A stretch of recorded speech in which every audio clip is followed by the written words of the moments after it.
Hi, my name is Megan Griffith, author of Recovering from Mental Illness here on HealthyPlace, and today I want to talk about one of the hard truths about recovery, which is that if you want things to get better, you have to change your behavior. So this is a conversation I had with my therapist recently, and it's been rattling around inside my brain, so I thought we should talk about it. Personally, I don't love this reality. I'm a very intellectual person. I grew up constantly inhibiting my behavior, and so I live in my head most of the time. And for me to be told that in order to feel better inside, I have to make changes outside is very confusing. I grew up, I was very sensitive basically, and my family wasn't, and so they didn't really understand my big emotions. And so I grew up inhibiting all of that. Everything stayed in my head. Most of my life was in my head. And now I obviously want to change that. You don't want to only live in your head. You want to have a real life. And I do, to a certain extent, like I have a job and a family and lots of stuff in my real life that's outside of my head that I love. And a lot of my mental illness symptoms are also, they're not just inside my head, they're outside. And changing that is really hard when your whole life you've lived in your head. But the reality is, if we want to get better, if we want things to change, then things have to change, which I hate.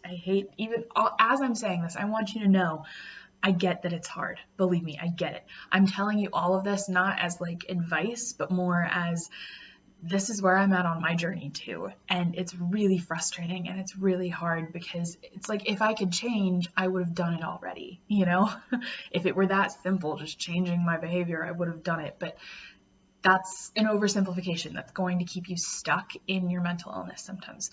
The truth is, if you could magically change and just be healthy, of course you would do it. And that's not what recovery is about. Recovery is about making little changes here and there and growing into those big changes that you want to see in your life. So one thing for me is like reducing my codependence, basically. I rely a lot on other people's understanding of me and expectations of me to make decisions in my life. And that's not super healthy. It's not good for me. It's not good for the people around me. So, the big change I would want to see is I know what my needs are, I respect my needs, and I do what I can to get them met without constantly relying on other people. But I can't just magically make that shift. So I'm making small shifts. I'm making really tiny decisions that don't matter at all and not asking permission about them. I'm just doing them because I am an autonomous adult and I can make decisions. I trust myself enough to make decisions. And it's been shockingly hard, but that is the small step toward behavioral change that I'm taking to further my recovery.